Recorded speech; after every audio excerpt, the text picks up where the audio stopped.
14 अप्रैल। ये नहीं मानते हैं कि परमात्मा कोई है, परंतु कई है। परंतु जो मानते हैं उनको ये भी जानना जरूरी है कि पहले पहले परमात्मा क्या है, क्योंकि उनका भी यथार्थ नॉलेज होना चाहिए। एक परमात्मा की ही विषय है जिसके लिए अपने संसार में कहें, हाँ, सभी तरफ इसके लिए अनेकानेक बातें हैं। कोई परमात्मा के लिए कुछ बतलाते हैं, कोई परमात्मा के लिए कुछ, कोई कैसा कोई कैसा। जो अगर मानते हैं तो फिर उसके लिए अनेकानेक विचार है। अभी ये भी समझने की बात है कि जो चीज है और मानी जाती है तो उनकी नॉलेज भी जरूर होनी चाहिए। अगर कई इनके लिए विचार हैं तो ये भी समझना चाहिए कि ये कोई मुंझी हुई बात है। क्यों एक चीज के ऊपर इतने विचार क्यों होने चाहिए? एक आदमी है, ये फलाना है, जैसा है जो है उसके लिए सबके पास एक ही होना चाहिए। भाई ये लॉजी है, इसका ऑक्यूपेशन क्या है, ये कौन है, ये क्या करता है, तो उनका एक ही सबके पास नॉलेज होना चाहिए ना, यानी उनका परिचय। ऐसे तो नहीं कहेंगे, नहीं कोई कहेंगे नहीं ये ऐसा नहीं है, ये ऐसा नहीं है। एक ही चीज के लिए इतने विचार क्यों होना चाहिए? जो अगर है इतने विचार तो ये समझना चाहिए उस बात में कुछ रोला है, यानी उन बात को यथार्थ जाना नहीं गया हुआ है। अब ये भी समझने की बात है कि जिस विषय के ऊपर, परमात्मा की जानकारी के विषय के ऊपर इतना अनेक विचार है, अभी इसकी जानकारी यथार्थ कौन देवे कि आखिर भी वो कौन है? इसलिए ही उनके जानकारी के लिए खुद उसको आना पड़ता है, स्वयं परम पिता परमात्मा को, जो अपनी आकर करके जानकारी देता है कि मैं कौन हूँ।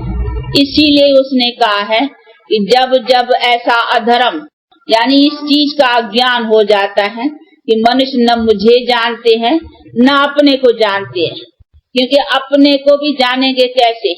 मेरे द्वारा ही उनका नॉलेज, यानी अपने का, यानी मनुष्य का भी नॉलेज, मनुष्य को अपना पता भी मेरे द्वारा पढ़ने का है और मेरा पता भी मेरे द्वारा। कि मेरा तो कोई क्रिएटर नहीं है ना जो मेरा पता दे। अगर मेरा भी क्रिएटर अगर क्रिएटर के ऊपर क्रिएटर, जो आखिर तो कोई रहेगा जिसका कोई क्रिएटर नहीं है, तो कोई तो गॉड कहेंगे ना। इसीलिए बाप कहते हैं कि मैं वो हूँ जिसका कोई क्रिएटर नहीं है। तो मैं तो क्रिएटर किसका हूँ? मनुष्य आत्माओं का। आत्माएं भी वास्तव कर करके अनादि हैं, कोई उनका भी कोई क्रिएटर नहीं है, परंतु फिर भी कहा जाता है कि मनुष्य आत्माओं का क्रिएटर गिना जाता हूँ, इसी ख्याल से कि मैं आकर करके आत्माओं को अपनी कंप्लीट प्यूरिफाइड स्टेज जो है उसी पर ले आता हूँ। तो प्यूरिफाइड बनाना आत्माओं को ये मेरा काम है, इसीलिए मैं क्रिएटर गाया हुआ हूँ। बाकी ऐसे नहीं है कि कभी आत्माएं भी नहीं है। आत्मा भी इमॉर्टल चीज है, परमात्मा भी इमॉर्टल चीज है, लेकिन ये दोनों ही अनादि हैं।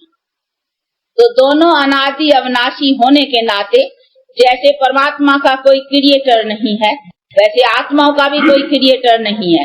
वैसे तो इस मनुष्य सृष्टि का भी कोई क्रिएटर नहीं है, यानी मनुष्य भी अनादि है।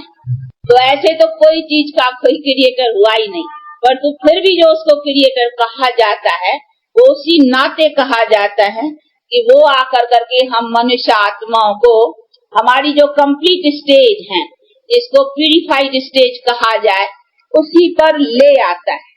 इसीलिए हमारे में प्यूरिफिकेशन भरने के कारण उनको उनका क्रिएटर कहा जाता है कि मनुष्य की जीवन की जो स्टेज कंप्लीट है उसी पर मनुष्य आत्मा को ले आता है। तो इसी नाते उनको कहा ही जाता है न्यू वर्ल्ड का क्रिएटर। वैसे वर्ल्ड तो अनादि है, ऐसे नहीं कि कभी वर्ल्ड है ही नहीं, वर्ल्ड अनादि है, परंतु वो आकर करके मनुष्य को इसी तरीके से नया बनाता है। ये पुराने हो गए न, अभी हम सब देखो ओल्ड हो गए, पुराने, उसका मतलब ही है आयरन एजेड वर्ल्ड अभी है।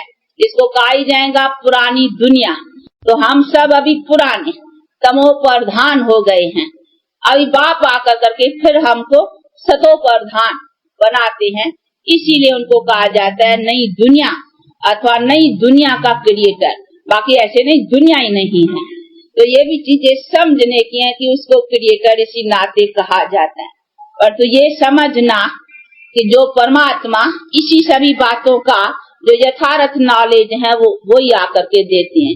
इसीलिए इस सभी बातों का निर्णय यथार्थ कि परमात्मा क्या है और हम मनुष्य आत्माएं क्या है और ये मनुष्यों के सृष्टि का चक्कर भी कैसे चलता है, इन सभी बातों की यथार्थ नॉलेज वो नॉलेजफुल गॉड ही जो है ना वो आकर करके देते हैं। इसीलिए उनको नॉलेजफुल भी कहते हैं, क्रिएटर भी कहा जाता है और हिंदी में भी कहते हैं पतित को पावन करने वाला, दुख हरता, सुख करता। ये सभी महिमा उनको दी जाती हैं। अभी जिसको दी जाती है उसको भी समझना चाहिए ना वो कौन सी चीज है। उनको भी कहेंगे सुप्रीम सोल, वो भी सोल है। अभी उनको जो कई समझते हैं सर्वव्यापी, अभी सोल को तो सर्वव्यापी कह नहीं सकते हैं ना। ये भी चीज समझने की है कि वो कौन सी चीज है। जैसे हम आत्मा है तो आत्मा अपने शरीर में, हर एक की आत्मा अपने अपने शरीर में अपनी अपनी आत्मा है। ऐसे नहीं है कि सबकी आत्मा एक ही है। अगर एक ही आत्मा होती तो सबके संस्कार, सबकी एक्टिविटी एक ही हो जाती, परंतु नहीं, जितने मनुष्य है इतनी आत्माएं हैं। तो आत्माएं कहेंगे, सोल्स, यानी बहुत जितने मनुष्य आज दुनिया में जितनी संख्या है इतने आत्माएं हैं। तो ये भी समझने की बातें हैं, एक आत्मा तो नहीं है ना। तो परमात्मा भी जो चीज है वो भी तो सोल ही है ना। तो सोल जिस चीज को कहा जाता है और उनका है भी, वो शास्त्रों में भी है कि ज्योतिर्लिंगम आकारी, जिसका या अपने अनुभव के आधार पर चित्र भी निकाला हुआ है। ये नहीं है सामने, क्या और थोड़ा आगे ले आओ। तो परम पिता परमात्मा जिसको कहा जाता है, ये कहा ही जाता है उस सुप्रीम सोल को। तो निराकार परमात्मा जिसको कहें, जिसकी प्रतिमा भी हमारे भारत में भी ये शिवलिंग की जो प्रतिमा है वास्तव कर करके, ये जो रामेश्वर की आप लोगों ने मूर्ति देखी होगी, ये राम बैठ कर करके भी शिवलिंग का पूजन कर रहा है। और कई चित्रों में आप देखेंगे सभी देवताएं भी शिवलिंग के आगे रिस्पेक्ट में खड़े हैं अथवा हाथ जोड़ कर करके। तो इससे ये निर्णय होता है कि सभी का ऊंचे में ऊंचा जो है वो वही परम पिता परमात्मा है। तो ये प्रतिमा जो है शिवलिंग की, ये उसी परम पिता परमात्मा की है। तो उनको ही कहा जाता है सुप्रीम सोल अथवा निराकार परमात्मा। तो वो भी तो आकार में है ना, इसको निराकार कहा जाता है। उसका मतलब ये नहीं है कि उनका कोई अपना रूप या अपना कोई भी आकार नहीं है, नहीं, उसको भी कहेंगे। ये यहाँ तो बड़ा दिखाया हुआ है, नहीं तो इसको स्टॉल लाइक को बिंदी, जैसे बिंदी होती है ना वो एकदम, तो उनको काल परंतु ज्योति का, परंतु वो भी चीज है ना। ऐसे तो नहीं है कि ज्योति कोई फर्टाइल है, फैली हुई चीज है जो सब में सर्वव्यापक होंगी। नहीं, फैली हुई कोई चीज नहीं है जो सब में अंदर भी हो बाहर भी हो। जैसे कई समझते हैं कि परमात्मा वो चीज है जैसे सब में व्यापक है। सब में व्यापक कैसे, सोल कैसे सब में भला व्यापक होंगी तो कभी सोल है ना। तो परमात्मा भी तो सोल है, परंतु उनको परम आत्मा सुप्रीम सोल कहा जाता है। तो वो चीज सब में व्यापक की तो चीज ही नहीं है ना। तो ये सभी बातें समझने की है कि वो कोई व्यापक चीज होने की चीज नहीं है। पर ऐसे कह सकते हैं, हाँ, सब उनको याद करते हैं, याद सब उसमें, याद सब में व्यापक है, वो बात एक अलग है। बाकी ये चीज सब में व्यापक है, ये चीज व्यापक कैसे हो सकती। इसीलिए जो कहीं समझते हैं परमात्मा सर्वव्यापी है, परंतु ये पहले व्यापक होगा ही कैसे, ये चीज कैसे व्यापक होंगी, बताए तो सही ना कोई। बाकी परमात्मा कोई ऐसी तो चीज नहीं है ना।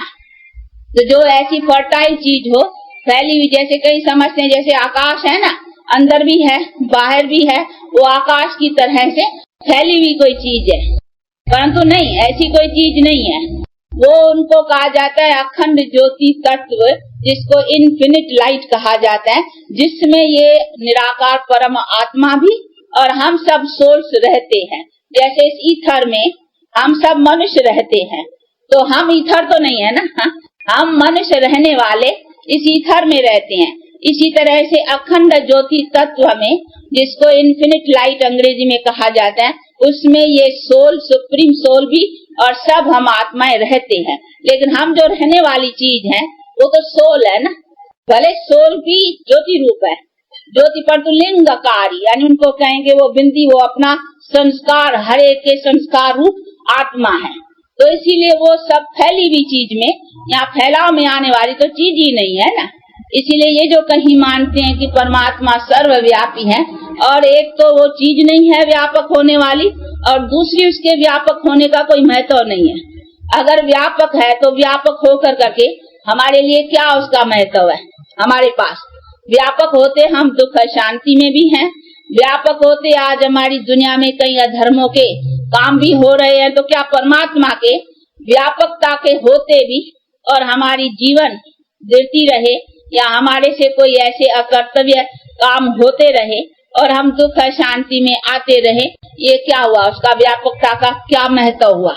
तो मैं तो आज कोई बड़ा आदमी भी कहाँ हाजिर होता है ना, कोई में देखो हमारा प्राइम मिनिस्टर था, तो हाँ कोई के हाजिरी में ऐसे बड़े आदमी में कोई भी ऐसा काम उल्टा हो जाता है तो कहते भाई तुम्हारे हाजिरी में और हमारा देश या हमारी जनता ऐसी दुखी है, तो आपका प्राइम मिनिस्टर बनना या ऐसे होने से फायदा ही क्या है? हाँ, तो अगर हमारा परमात्मा जो है ही सुखदाता, वो अगर ओमनी प्रेजेंट होता और सब में व्यापक होता, तो ये सोचने की बात है कि उसकी प्रेजेंसी में और हम ऐसे दुख और अशांति, तो उसके प्रेजेंट से फायदा ही क्या हुआ? हाँ, तब तो कहते उसको, जैसे कोई यहाँ काम नहीं करते तो उसको कहते नहीं मिनिस्टर को, हाँ उतरो उतरो, देखो वो प्राइम मिनिस्टर पर आए, कहते उतरो, अरे तू अब संभाल नहीं सकते हो, तू जनता की सेवा ठीक नहीं कर सकते, तो उतरो उतरो।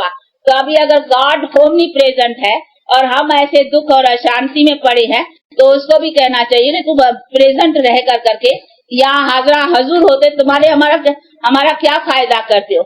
इसे तो तुम न होता तो अच्छा होता, तुम्हारी हाजिरी में और हम ऐसे दुखी और अशांत मनुष्य और हमारे करतूत और बुरे, जिसको आज कहते भी है कि भ्रष्टाचार दुनिया, हमारा आचरण इतना बिगड़ता जाए और हमारी दुनिया इतनी दुखी होती जाए, तो फिर गॉड के ओमनी प्रेजेंट होने का फायदा ही क्या है?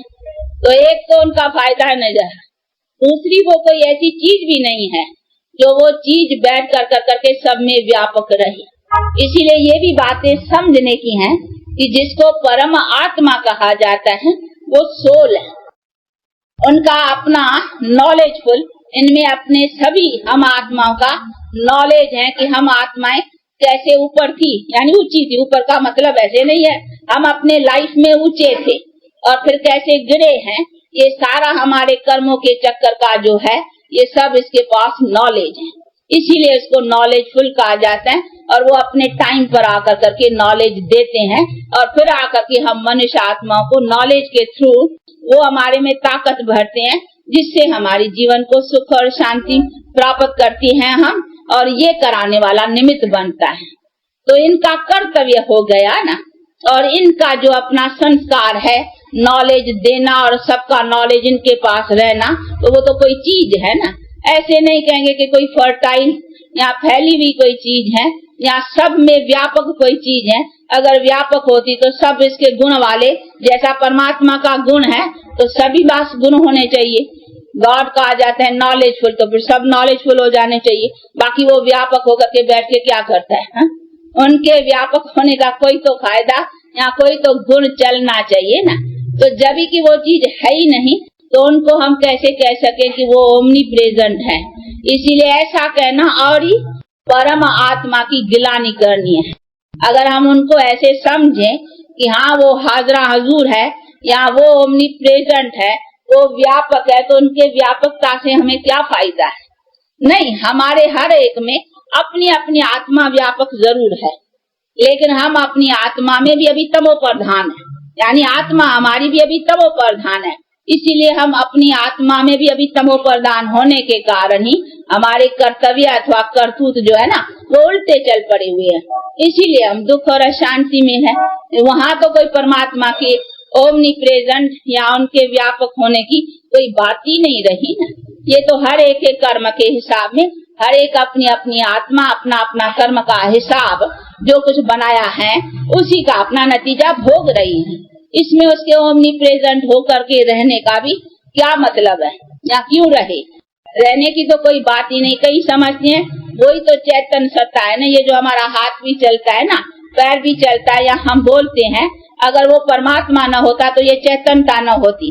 तो इसीलिए कई समझते हैं वो चैतन्यता परमात्मा की है, और तो ऐसी बात नहीं है। चैतन्य तो आत्मा भी है ना, आत्मा को भी कहा जाता है सत्य चित्त आनंद स्वरूप, यानी वो भी चैतन्य है। परंतु वो चैतन्य तो आत्मा अपना देखो शरीर से जब ये आत्मा निकल जाती है, एक शरीर आत्मा छोड़ती है दूसरा लेती है, तो डेड बॉडी पड़ी हुई है, क्या निकल गई? आत्मा निकली ना। तो आत्मा को चैतन्य कहेंगे ना, ऐसे थोड़ी कहेंगे परमात्मा निकल गया, हा? कहेंगे आत्मा निकल गई। तो आत्मा में भी अपनी चैतन्यता तो है ना, जो शरीर में थी तो शरीर के द्वारा आत्मा बोलती थी और चलती थी, सब होता था। जब ये आत्मा निकल गई तो वो बॉडी पड़ी है, फिर कुछ हाँ चलती फिरता बॉडी तो कुछ नहीं हिले चलेगी ना, हाँ वो आत्मा निकल गई। तो आत्मा निकल गई कहेंगे ना, उसने जाकर के फिर जो शरीर लिया फिर वो चलना फिरना शुरू करेगा। तो ये सभी चीजें समझने की हैं कि आत्मा भी अपने गुण में चैतन्य है। ऐसे नहीं कहेंगे सिर्फ परमात्मा चैतन्य है, आत्मा भी तो चैतन्य है ना। तो आत्मा में भी अपनी चैतन्यता की सत्ता है। तो वो जो चलना फिरना है हर एक का वो आत्मा की चैतन्यता से। बाकी ऐसे नहीं कहेंगे कि वो कोई परमात्मा है तभी चलता फिरता है, अगर परमात्मा न होता तो चलते फिरते कैसे? तो चलने फिरने के लिए कोई परमात्मा की वो चैतन्यता मानना या परमात्मा को चैतन्य इसी तरीके से मानना, ये भी रॉन्ग है। तो ये सभी चीजों को बहुत अच्छी तरह से समझना है कि परमात्मा वास्तव करके क्या है। भले हमारे भारत में इसकी प्रतिमा की यादगार पूरी मानी जाती है, परंतु यथार्थ रीत से न जानने के कारण कि ये इतनी शिवलिंग की क्यों महिमा है, क्यों ये सभी चित्रों में भी दिखलाया हुआ है कि देवता भी उनका रिस्पेक्ट करते हैं, तो जरूर देवताओं से भी कोई ऊपर है ना। तो देवताओं से ऊपर कौन है? ये जिसने बैठ कर करके मनुष्य को देवता बनाया है। बाकी ऐसे नहीं है देवताओं ने कोई बैठ कर करके उनका पूजन किया है, ये तो चित्रकारों ने चित्र पीछे बनाए हैं, ये तो चित्रकारों ने बना। बाकी ऐसा नहीं है कोई सच सच राम ने कोई बैठ करके इनका पूजन किया है।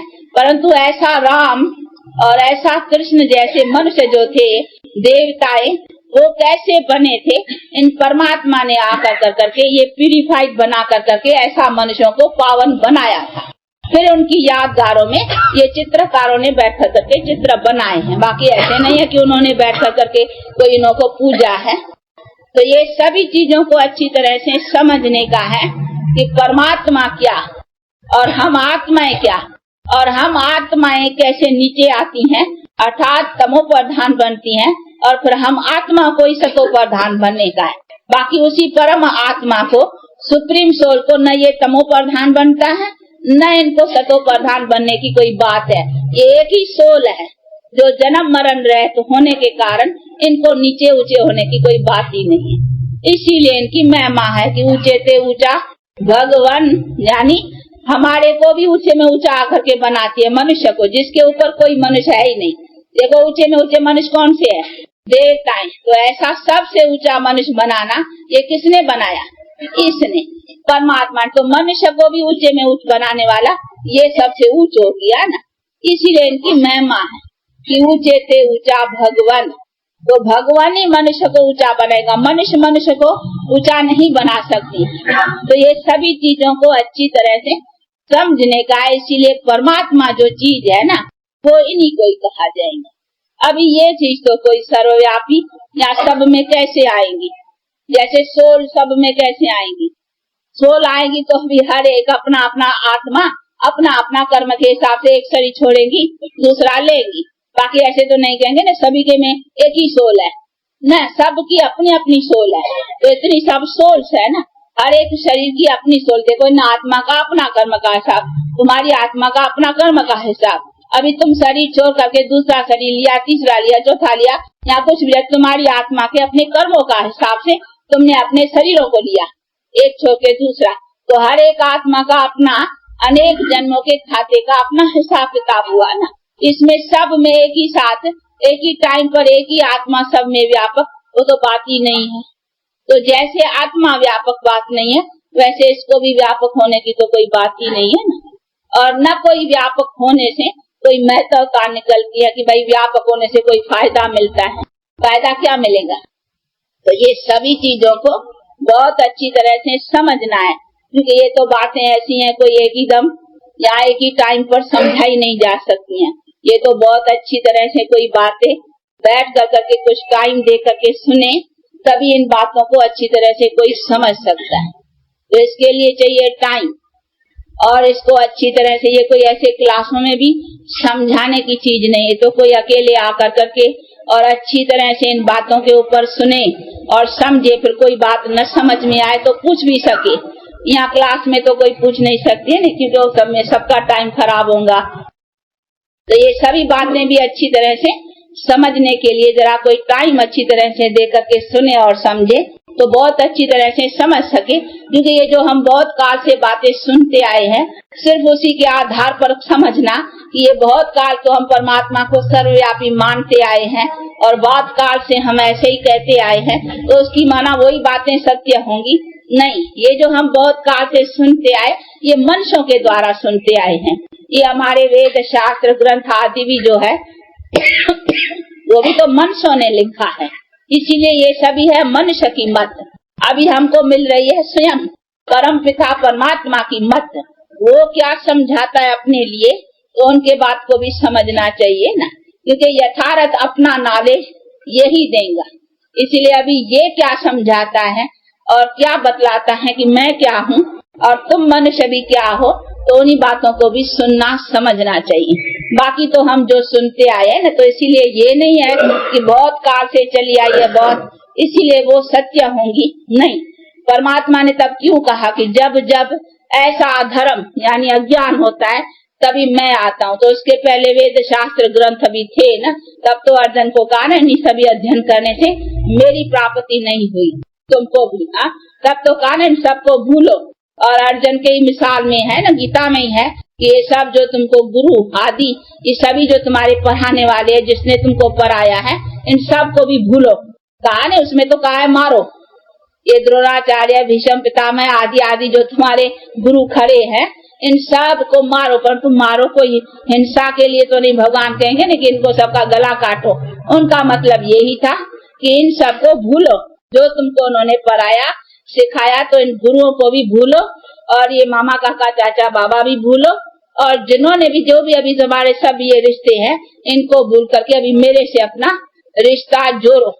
अर्थात मन मना भव, गीता में भी है ना, मन को अभी निरंतर मेरे में लगाओ, बाकी ये सभी तो बातें भूल जा। क्यों भूलवाई? क्योंकि वो सभी बातें मनुष्यों की थी, मनुष्यों ने बैठ कर करके सुनाई थी। इसीलिए बाप ने समझाया कि वो मनुष्य की बुद्धि है, अभी मेरी बुद्धि जो है ना, वो तो सबसे श्रेष्ठ है ना, और यथार्थ मेरी बुद्धि तुमको नॉलेज दे सकेंगी, मनुष्य की बुद्धि तुमको यथार्थ नहीं देंगी। इसीलिए कहा उन सब बातों को भूल करके अभी जो मैं सुनाता हूँ उन्हीं बातों को सुन, और उसी को सुनकर उसी पर अभी चल, तो तू अपने स्वर्ग का अधिकार पा सकेगी। तो ये जो अभी अपन सुन रहे हैं ना, ये कोई मनुष्य की मत नहीं है, हम कोई मनुष्य के द्वारा नहीं सुन रहे हैं। ये भी कोई भूल न करे, हमको कोई दादा नहीं सुनाते हैं, क्योंकि बहुतों ने सुना है दादा का नाम, इसीलिए बतलाया जाता है कि हमको कोई नॉलेज देने वाला दादा नहीं है, दादा को भी नॉलेज देने वाला ये। तो इसने बैठ कर करके नॉलेज दिया है, अपना परिचय, और हम सारे मनुष्य सृष्टि के चक्कर का ये नॉलेज, ये स्वयं उसी परम पिता परमात्मा ने बैठ करके समझाया, जो दादा भी समझ रहे हैं और हम भी सब समझ रहे हैं, और उन्हीं के द्वारा इसी सभी बातों को जान कर करके और दूसरों को भी सुनाया जा रहा है। तो ये नॉलेज कोई अपनी मन मत या अपनी कोई कल्पना नहीं है, ये उनकी यथार्थ जो जानी जाननहार और जिसको नॉलेज फुल कहा जाता है, वो बैठ कर करके समझा रहा है। अब इसको भी समझाने के लिए ऑर्गन्स तो चाहिए ना, इसीलिए वो आकर करके टेम्पररी मुख का आधार लेकर करके और सुनाते हैं, बाकी सुनाने वाला ये है। तो ये सभी चीजों को भी अच्छी तरह से समझना है कि यथार्थ नॉलेज क्या है और परमात्मा क्या है। इस चीज को सर्वव्यापी कहना ये बड़ी भारी भूल हो जाती है। और न ऐसी चीज है जो सर्वव्यापी हो सके, न इनकी जो क्वालिफिकेशन है इसके व्यापकता होने से, फिर तो सभी मनुष्यों में वो क्वालिफिकेशन भी व्यापकता में आनी चाहिए, पर तो कहाँ है। ये तो मनुष्य और ही डिस्क्वालिफाइड बनते जा रहे हैं। अगर ये सब में व्यापक है तो फिर इसकी व्यापकता का महत्व क्या हुआ। तो ये सभी चीजों को, जब भी मनुष्य भी कोई प्रेजेंट रहता है जिस स्थान पर, तो उनको भी खींचा जाता है कि भाई आपकी हाजिरी में ये काम ऐसा नहीं होना चाहिए। तो हमारे इतने परम पूज्य परमात्मा अगर अभी हाजरा हजूर हो, तो उसके हाजिरी में क्यों हमारी दुनिया ऐसी गिरती आई है। फिर तो उनके होने से हमारी दुनिया ऊंची ऊंची चलनी चाहिए, पर तो ऐसे नहीं। तो ये सभी बातें समझने, इसीलिए बाप कहते हैं मैं जब भी आता हूँ तो मैं आकर करके दुनिया को ऊंचा उठाता हूँ। मैं एक ही बार आता हूँ और एक ही टाइम आता हूँ, और वही टाइम आकर कर मैं दुनिया का डिस्ट्रक्शन और कंस्ट्रक्शन का काम करता हूँ। तो उसके कर्तव्य करने का तो बहुत महान महिमा है ना। ऐसे नहीं है कि उनका कर्तव्य कोई सदा ही चलता रहता है। कहीं ऐसे समझते हैं कि उनका काम तो सदा ही, ये सब जो कुछ चल रहा है ना, यही तो परमात्मा की सत्ता से चल रहा है। लेकिन ये सत्ता थोड़ी है जिसमें हम दुख और अशांति, जहाँ हमारी दुनिया दुख शांति में और इतनी अपने यहाँ भ्रष्ट आचरण में चलती जा रही है, उसमें उनकी व्यापकता रखना, ये तो गोया उनकी इंसल्ट ही करना है ना। तो ये सभी चीजों को समझना और यथार्थ अपने पिता को जब तक न जाने तब तक हमारा योग अथवा कनेक्शन उस बाप से हो नहीं सकता। क्योंकि हम परमात्मा को, देवता को भी नहीं कह सकते हैं, राम कृष्ण आदि को भी परमात्मा नहीं कह सकते हैं, उनको भी देवता कहेंगे। वो तो मनुष्य जो देवताएं थे, जो क्वालिफाइड मनुष्य थे वो थे, बाकी परमात्मा तो इनको कहेंगे ना। तो ये सभी चीजों को समझने का है। इसीलिए परमात्मा का ऑक्यूपेशन और देवताओं का ऑक्यूपेशन, ये सभी बातों को समझना चाहिए। ऐसे नहीं है सब मिल मिला करके एक ही एक था, परमात्मा भी एक ही एक, देवता भी एक ही एक, मनुष्य भी एक ही एक, सब एक ही थोड़ी है। मिनिस्टर भी एक ही एक, गवर्नर भी एक ही एक, सब एक ही एक ऐसा होगा। सबका ऑक्यूपेशन, सबकी पोजीशन, सबका कर्तव्य अपना अपना है। इसीलिए देवताओं का कर्तव्य अपना और परमात्मा का कर्तव्य अपना, और सभी का अपना अपना समझना ही चाहिए। सबको मिला करके एक करने से, यही तो देखो, इसी कारण ही तो हम आज भूल के कारण ही तो दुखी हुए हैं ना। तो इन सभी बातों को अच्छी तरह से समझना है, और समझ कर करके यथार्थ से अगर उससे हम कनेक्शन जोड़ेंगे ना, तभी हमको उनका यथार्थ बल मिलेगा। तो ये सभी चीजें समझने की। अच्छा, अब टाइम हुआ है इसलिए क्लास बंद करते हैं। लेकिन इन बातों को, ये ऐसी विषय है जिसके ऊपर तो बहुत टाइम है, समझने की बातें हैं, क्योंकि बहुत काल से ये बातें चली आई है ना। तो इतनी जो बातें चली आई है उसको अभी परमात्मा फिर राइट वे कैसे समझाते हैं, तो उन बातों को भी तो समझने का टाइम चाहिए। तो इसीलिए कोई नए आए हुए हो तो नौकर राय है, तो कुछ टाइम देकर करके सुनेंगे, आकर के समझेंगे तो अच्छी तरह से समझ पा सकेंगे। अच्छा, 2 मिनट साइलेंस कर करके उससे रिलेशन जोड़ कर करके याद रखें कि हम जानते हैं उससे हमारा क्या रिलेशन है। अभी प्रैक्टिकल में उसके साथ रिलेशन में है कि हम उसकी संतान है प्रैक्टिकल, और उनका जो फरमान है बी होली योगी, अर्थात पवित्र रहो, और फिर मेरे साथ मुझे याद भी करो। याद करने का क्यों फरमान है? क्योंकि हमारे पर जो पापों का बोझ है पहले का चढ़ा हुआ, उसको उतारने के लिए कहा भी है गीता में कि पापों को नष्ट करना, मेरा योगी पापों को नगद कर सकेगा। तो मेरा योग, तो उनको याद रखो, तो उनको भी जान कर करके, ऐसे नहीं कोई भी रूप से याद करे, जैसे भी करे नहीं। वो कहते यथार्थ में जो हूँ जैसा हूँ, मुझे जान कर यथार्थ रीति से जो याद करते हैं वो मुझे यथार्थ पाते हैं, अथवा मेरे द्वारा यथार्थ जो प्राप्ति है वो कर सकते। अच्छा।